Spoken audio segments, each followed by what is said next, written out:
बोल शंकर भगवान की जय। काल भीति की तपस्या तथा धर्मनिष्ठा महाकाल का प्रादुर्भाव और काल भीति पर भगवान शंकर की कृपा। नारद जी कहते हैं, पूर्व काल की बात है। काशीपुरी में मानिट नाम से प्रसिद्ध एक महायशस्वी ब्राह्मण हो गए हैं। वे जप करने वालों में सर्वश्रेष्ठ थे।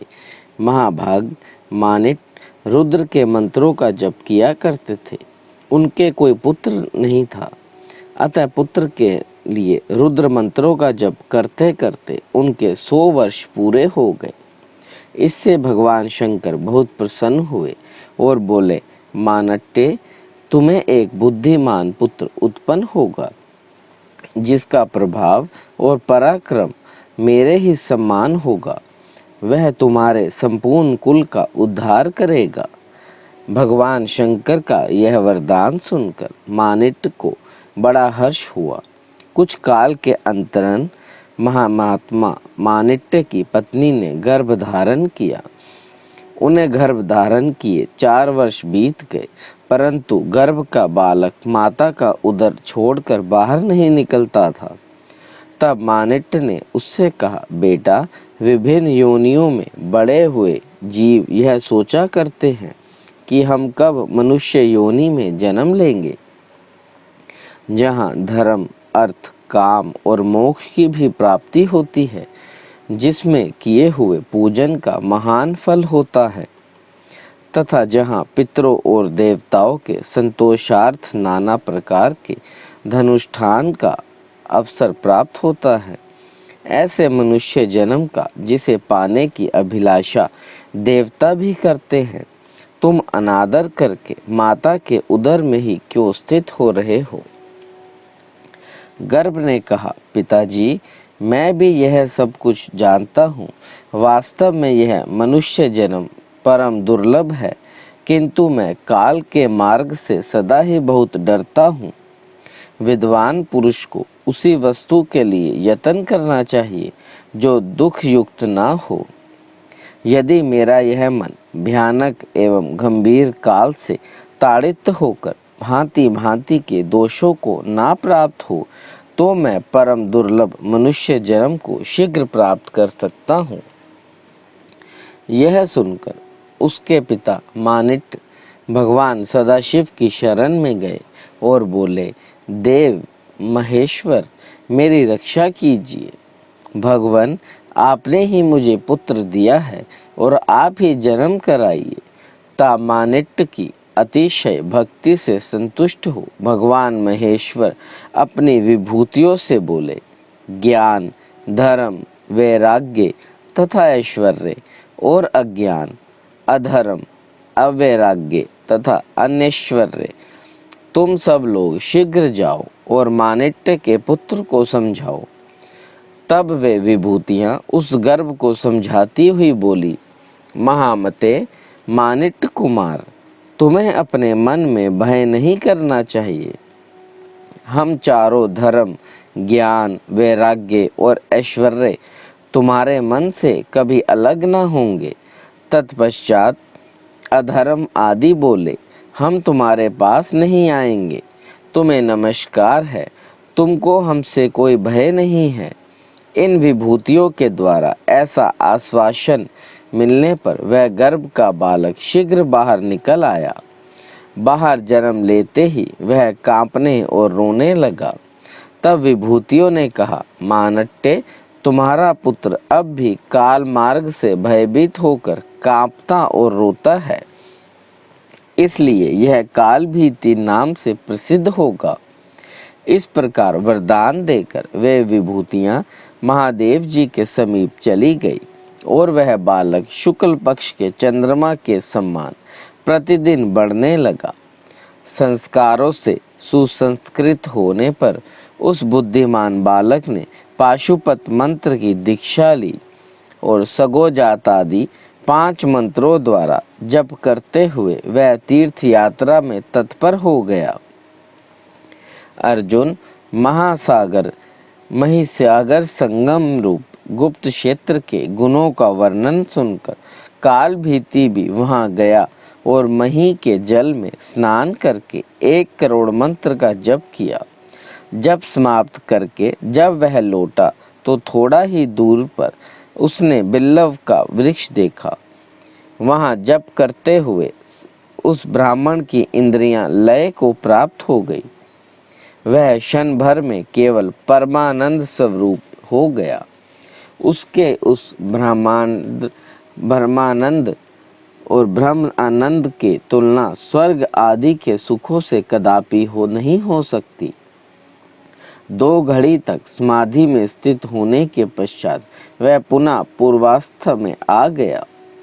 यह देखकर काल भीति को बड़ा विस्मय हुआ। वह मन ही मन कहने लगा कि यह महान आनंद तो मुझे ना काशी में मिला, ना नैमिषारण्य में, ना प्रभास और ना केदार क्षेत्र में प्राप्त हुआ, ना अमरकंटक में ही। इस समय मेरी संपूर्ण इंद्रियां गंगा जी की भांति निर्विराकार और स्वस्थ हैं तथा मेरा चित्त एक परम गोपनीय धर्म का आश्रय लेता है। अहो, इस तीर्थ का प्रभाव तो यहाँ स्पष्ट रूप से प्रकट है। कहते हैं, जो स्थान सब प्रकार के दोषों से रहित, पवित्र और संपूर्ण उपद्रव्यों से शून्य हो, वहाँ निवास करने वाले पुरुष की बुद्धि धर्म के कार्य में सहस्त्र गुनी हो जाती है। इसलिए इस तीर्थ के प्रभाव से मैं मन ही मन अनुभव करता हूँ कि यह स्थान काशी आदि प्रधान तीर्थों से भी श्रेष्ठ है। अतः यहीं रहकर मैं बड़ी भारी तपस्या करूँगा। ऐसा विचार करके काल भीति उस बिल्व वृक्ष के नीचे एक पैर के अंगूठे के अग्रभाग से खड़े हो मंत्रों का जप करने लगे। जप का नियम ग्रहण करने के पश्चात वे 100 वर्ष तक जल की एक एक बूंद पीकर रहे। 100 वर्ष पूर्ण होने पर उनके सामने एक मनुष्य जल से भरा हुआ घड़ा लेकर आया। उसने काल भीति को प्रणाम करके बड़े हर्ष से कहा, महामते, आज आपका नियम पूरा हो गया, यह जल ग्रहण कीजिए। काल भीति बोले, आप किस वर्ण के हैं तथा आपका आचार व्यवहार कैसा है, यह सब यथार्थ रूप से बतलाइए। आपके जन्म और आचार जान लेने पर मैं यह जल ग्रहण करूँगा, अन्यथा नहीं। आगंतुक मनुष्य बोला, मैं अपने माता पिता को नहीं जानता, अपने आप को सदा इसी रूप में देखता हूँ। आचारों और धर्मों से मेरा कोई प्रयोजन नहीं। काल भीति ने कहा, यदि ऐसी बात है तो मैं आपका जल कभी ग्रहण नहीं करूँगा। इस विषय में मेरे गुरु ने वैदिक सिद्धांतों के अनुसार जो उपदेश दिया है वह सुनो। जिसके कुल का ज्ञान न हो, जिसके जन्म में वीर्य शुद्धि का अभाव हो, उसका अन्न खाना और जल पीने वाला साधु पुरुष तत्काल कष्ट में पड़ जाता है। जो हीन वर्ण का है तथा जो भगवान शिव का भक्त नहीं है, इन 2 प्रकार के मनुष्यों को दान देते समय उसे लेने का अनधिकार समझना चाहिए। आगंतुक मनुष्य बोला, तुम्हारी इस बात पर मुझे हंसी आती है। अहो, तुम बड़े अविवेकी हो। जब तुम भूतों में सदा भगवान शंकर ही निवास करते हैं तो किसी प्रकार की प्रीति भी भली बुरी ने बात नहीं कहनी चाहिए, क्योंकि इससे भगवान शिव की ही निंदा होती है। जो अपने और दूसरे के बीच अंतर मानता है, उस भेददर्शी पुरुष के लिए मृत्यु अत्यंत घोर भय उपस्थित करती है।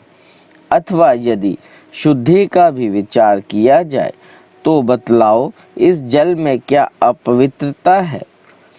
यह घड़ा मिट्टी का बना हुआ है और अग्नि से पकाया गया है, फिर जल से भर दिया गया है।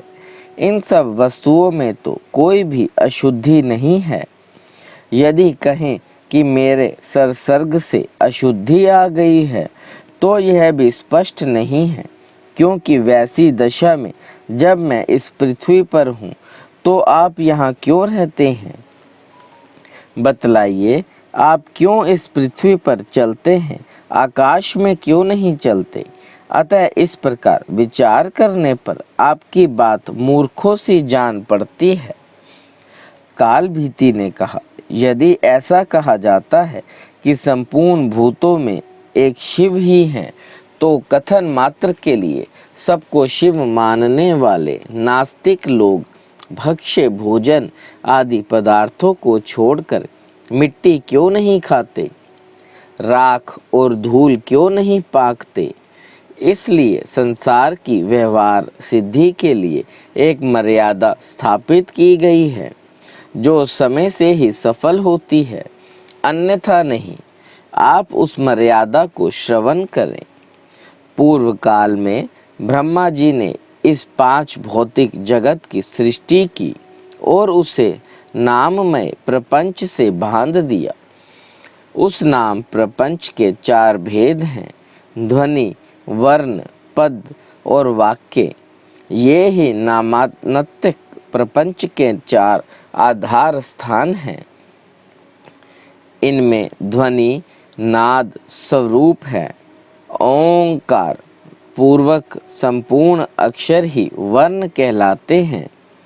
शिवम, यह सुबंध शब्द पद है, और शिवम भजते, शिव का भजन करें, यह विधि ही एक दृढ़ क्रिया से अन्वित होने के कारण वाक्य कही गई है।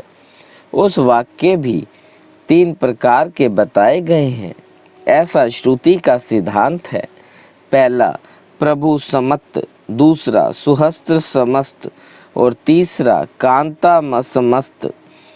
यह त्रिविध वाक्य कहा गया है। जैसे स्वामी सेवक को यह आदेश देता है कि आमुख काम करो, यह प्रभु समस्त वाक्य है, उसी प्रकार श्रुति और स्मृति दोनों प्रभु समस्त वाक्य का प्रयोग करती हैं। स्वामी की भांति आज्ञा देती है।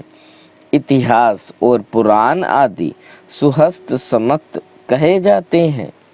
ये सुहृदयों की भांति समझाकर मनुष्य को यथार्थ मार्ग में लगाते हैं, तथा काव्य के जो सरस एवं व्यंग रूप आलाप आदि हैं, उन्हें कांता समत कहते हैं। प्रभु वाक्य बाहर और भीतर से पवित्र करने वाला माना गया है, तथा सुहृदय वाक्य भी परम पवित्र है। स्वर्ग आदि उत्तम लोकों की प्राप्ति की इच्छा से उसका पालन करना चाहिए। श्रुति कहती है कि भूलोक के संपूर्ण मनुष्यों को प्रभु समत तथा सुहत स्मत वाक्य का पालन करना चाहिए। आप यदि नास्तिकवाद का सहारा लेकर सर्वत्र व्यवहारिक समानता की बात करते हैं, तो उसके अनुसार क्या वेद, शास्त्र और पुराण व्यर्थ ही हैं? क्या पूर्व काल में सप्तऋषि आदि जो ब्राह्मण और क्षत्रिय हो गए हैं, वे सब मूर्ख ही थे? केवल आप ही चतुर हैं, जो वेद, वेदांग और वेदांत का अनुसरण करने वाले एवं सत्वगुरु सत्गुण में स्थित हैं। वे ऊपर के लोकों में गमन करते हैं। रजोगुनी मनुष्य मध्यवर्ती भूलोक में निवास करते हैं, और तमोगुनी जीव नीचे के लोकों तथा नरकों में रहते हैं। सात्विक आहार तथा सात्विक आचार विचार से मनुष्य सर्वगामी होता है। अतः सदाचार का ध्यान रखना आवश्यक है। हम आपकी बातों में दोष ढूंढते हों, ऐसी बात भी नहीं। हम यह नहीं कहना चाहते कि संपूर्ण भूतों में भगवान शिव नहीं है। भगवान तो संपूर्ण भूतों में है ही, किंतु इस विषय में मैं जो उपमा दे रहा हूँ उसे ध्यान देकर सुनिए। जैसे स्वर्ण के बने हुए बहुत से आभूषण होते हैं, उनमें से कोई तो विशुद्ध स्वर्ण के रूप में होते हैं और कुछ खोटे भी होते हैं। खरे खोटे सभी आभूषणों में स्वर्ण तो है ही नहीं। इसी प्रकार ऊंच नीच शुद्ध अशुद्ध सब में भगवान सदाशिव विराजमान हैं। जैसे खोटा स्वर्ण शोधित होने पर शुद्ध स्वर्ण के साथ एकता को प्राप्त होता है, उसी प्रकार इस शरीर को भी व्रत, तपस्या और सदाचार आदि के द्वारा शोधित करके शुद्ध बना लेने पर मनुष्य निश्चय ही स्वर्गलोक में जाता है। अतः बुद्धिमान पुरुष को उचित है कि वह हीन या पवित्र वस्तु को किसी प्रकार भी ग्रहण न करे। यदि वह अपने इस शरीर का शोधन कर ले तो शुद्ध होने पर निश्चय ही स्वर्गलोक को प्राप्त हो सकता है। जो मनुष्य पुरुष व्रत उपवास करके शुद्ध हो गया है, वह भी यदि सबसे प्रतिग्रह लेने लगे तो थोड़े ही दिनों में वह अवश्य पतित हो जाता है। इसलिए मैं स्पष्ट कह देना चाहता हूँ कि आपका यह जल मैं किसी तरह भी ग्रहण नहीं करूँगा। यह कार्य भला हो या बुरा, मेरे लिए वेद ही परम प्रमाण है। काल भीति के ऐसा कहने पर आगंतुक मनुष्य हंसने लगा। उसने दाहिने अंगूठे से भूमि को खुरेदते हुए एक बहुत बड़ा एवं उत्तम गड्ढा तैयार कर दिया।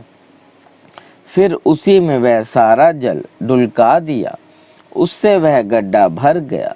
फिर भी जल शेष रह गया। तब उसने पैर से ही खुरेद कर एक तालाब बना दिया और शेष बचे हुए जल से उसको भर दिया। यह परम अद्भुत कार्य देखकर भी ब्राह्मण देवता को कोई आश्चर्य नहीं हुआ, क्योंकि भूत प्रेत आदि की उपासना करने वाले लोगों में अनेक प्रकार की विचित्र बातें होती हैं। यह विचित्रता के चक्कर में आकर अपने सनातन वैदिक मार्ग का परित्याग कभी नहीं करना चाहिए। आगंतुक मनुष्य बोला, ब्राह्मण देव, आप हैं तो बड़े भारी मूर्ख, परंतु बातें पंडितों जैसी करते हैं। क्या आपने पुराण वेत्ता विद्वानों के मुख से कहा हुआ यह श्लोक नहीं सुना? भारत कुआं दूसरे का, घड़ा दूसरे का और रस्सी दूसरे की है। एक पानी पिलाता है, एक पीता है, वे सब समान फल के भागी होते हैं। ऐसा ही मेरा भी जल है और तुम धर्म के ज्ञाता हो, फिर क्यों इसे नहीं पियोगे? नारद जी कहते हैं, अर्जुन, काल भीति ने उक्त श्लोक के विषय में अनेक प्रकार से विचार किया, किंतु किस प्रकार सब लोग समान फल के भागी होते हैं इसका निश्चय न कर सके। फिर घट आदि साधनों द्वारा जो समान फल भागी होने की बात कही गई थी, उस पर विशेष विचार किया गया और उस पर निश्चय ही पहुँचने की यदि एक कार्य में अनेक सहायक हो तो सब समान फल के भागी होते हैं। जैसे एक नौका निर्माण कराने में यदि अनेक पुरुषों ने धन लगाया हो तो उन सब का उसमें समान भाग होता है। इस प्रकार कर्ता को प्राप्त होने वाला सब फल सहकारियों में बांटकर समान हो जाता है। इस प्रकार पुनः पुनः विचार करके काल भीति ने उस मनुष्य से कहा, भद्र पुरुष, आपका यह कहना ठीक है। कूप और तालाब के जल ग्रहण करने में दोष नहीं है, तथापि आपने तो अपने घड़े के जल से ही इसे गड्ढे को भरा है। यह बात प्रत्यक्ष देखकर मैं कैसे मेरा मनुष्य जैसा जन्म इस जल को पी सकता है? अतः यह अच्छा हो या बुरा, मैं किसी प्रकार भी इसे नहीं पीऊँगा। काल भीति के इस प्रकार दृढ़ निश्चय कर लेने पर वह पुरुष हंसकर क्षण भर में वहां से अंतर्ध्यान हो गया। इससे काल भीति को और बड़ा विस्मय हुआ। यह बार बार सोचने लगा कि यह क्या वृत्तांत है। इतने ही में इस बिल्व वृक्ष के नीचे पृथ्वी से सहसा एक परम सुंदर शिवलिंग प्रकट हो गया, जो संपूर्ण दिशाओं को प्रकाशित कर रहा था। इंद्र ने उसके ऊपर पराजित की फूलों की वृक्ष की वर्षा की तथा देवता और मुनि नाना प्रकार के स्तोत्रों द्वारा स्तुति करने लगे। तब काल भीति ने प्रणाम करके प्रसन्नता पूर्वक यह स्तुति प्रारंभ की। जो पाप के काल, संसार रूपी पंख के काल, काल के काल तथा काल मार्ग के भी काल हैं, जिनके कंठ में काला चिन्ह सुशोभित होता है, तथा जो संसार के काल रूप हैं, उन भगवान महाकाल की मैं शरण लेता हूँ। अतः आपको संपूर्ण विद्याओं का ईश्वर बताकर स्तुति करती है। आप समस्त भूतों के ईश्वर तथा प्रतिमामय हैं। ऐसी महिमा वाले आप महेश्वर को नमस्कार है। वेद जिसकी स्तुति करते हैं, उस तत्पुरुष नाम वाले आपको हम जानते हैं और आपका ही चिंतन करते हैं। देवेश्वर, आप हमें शरण दीजिए। आपको बारंबार नमस्कार है। अर्जुन, काल भीति के इस प्रकार स्तुति करने पर महादेव जी ने उस लिंग से निकलकर प्रत्यक्ष दर्शन दिया और अपने तेज से त्रिलोकी को प्रकाशित करते हुए कहा, ब्राह्मण, तुमने इस महातीर्थ में रहकर मेरी जो अतिशय आराधना की है, उससे मैं बहुत संतुष्ट हूँ। वत्स, काल तुम्हारे ऊपर किसी प्रकार भी शासन नहीं कर सकता। मैं ही तुम्हारी धर्म निष्ठा देखने के लिए मनुष्य रूप में यहाँ प्रकट हुआ था।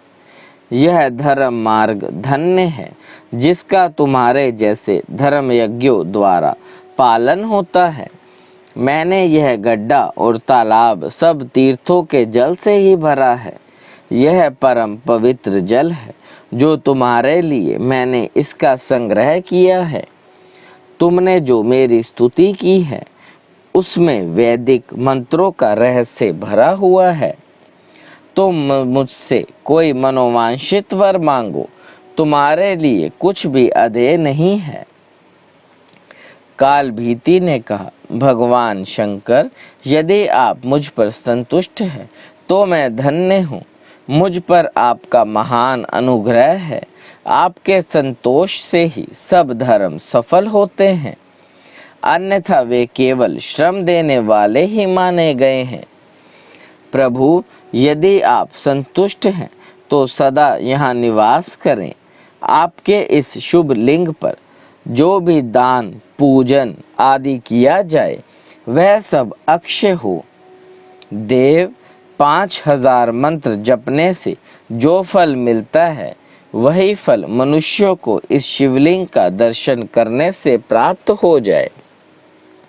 महेश्वर, आपने काल मार्ग से मुझे छुटकारा दिलाया है, इसलिए यह शिवलिंग महाकाल के नाम से प्रसिद्ध हो। जो मनुष्य इस कूप में स्नान करके पितरों का तर्पण करे, उसे सब तीर्थों का फल प्राप्त हो और उसके पितरों को अक्षय गति की प्राप्ति हो। काल भीति की यह बात सुनकर भगवान शंकर प्रसन्न होकर बोले, जहाँ स्वयंभू लिंग हो, वहाँ मैं नित्य निवास करता हूँ। स्वयंभू लिंग रतनमय लिंग, धातुज लिंग, प्रशस्त्र निर्मित लिंग और चंदन आदि लेप जनित लिंग है। इनमें क्रमशः अंतिम लिंग की अपेक्षा पूर्व वाले लिंग 10 गुना अधिक फल देते रहेंगे। आकाश में तारकामय लिंगम, पाताल में हाटकेश्वरम लिंगम तथा भूमंडल पर स्वयंभू लिंग, यह तीनों शुभ होते हैं। तुमने विशेष रूप से जिसके लिए प्रार्थना की है, वह सब पूर्ण होगा। यहाँ फूल फल पूजा नैवेद्य और स्तुति निवेदन करना तथा दान या दूसरों को भी शुभ कर्म कराना सब अक्षय होगा। बेटा, माघ के कृष्ण पक्ष की चतुर्दशी को शिव योग में जो लिंगाचरण के पहले कूप में स्नान करके पितरों का तर्पण करेगा, उसे सब तीर्थों के फल की प्राप्ति होगी तथा उसके पितरों की अक्षय गति होगी। उसी दिन की रात्रि में जो प्रत्येक पहर में महाकाल का पूजन करेगा, उसे सब लिंगों के समीप जागरण करने का फल प्राप्त होगा। द्विजोत्तम, जो पुरुष सदा जितेंद्रिय रहकर शिवलिंग में मेरी पूजा करेगा, भोग और मोक्ष उससे कभी दूर नहीं रहेंगे। जो चतुर्दशी, अष्टमी, सोमवार तथा पर्व के दिन इस सरोवर में स्नान करके इस शिवलिंग की पूजा करेगा, वह शिव को ही प्राप्त होगा। यहाँ किया हुआ जप तप और रुद्र जप सब अक्षय होगा। तुम नंदी के साथ मेरे दूसरे द्वारपाल बनोगे। वत्स, काल मार्ग पर विजय पाने से तुम चिरकाल तक महाकाल के नाम से प्रसिद्ध होंगे। यहाँ शीघ्र ही राजेश्वरी करंधम में आने वाले हैं। उन्हें धर्म का उपदेश करके तुम मेरे लोक में चले आओ। यों कहकर भगवान रुद्र उस लिंग में ही लीन हो गए और महाकाल भी प्रसन्न होकर वहां बड़ी बारी तपस्या करने लगे। बोले शंकर भगवान की जय। देव देव महादेव करुणा निधान भक्त वत्सल्य शिव शंकर भोलेनाथ प्रसन्न हुई ये त्रिलोकी नाथ सदैव अपने चरणविंदों में लगाए रखे, सद्बुद्धि प्रदान कर, सृष्टि के कर्ता धर्ता संहार हरता, आपसे ही जीवन आपसे ही मरण महादेव, बच्चा पुल्लनहार तुसी बख्शनहार त्रिलोकीनाथ, कृपा दृष्टि बनाए रखे, हर हर महादेव। करपूर्ण गौरम करुणावतारम संसार सारम भुजगेंद्रहारम सदा बसंतम हृदयारविंदे भवं भवानी सहितं नमामि। बोले शंकर भगवान की जय।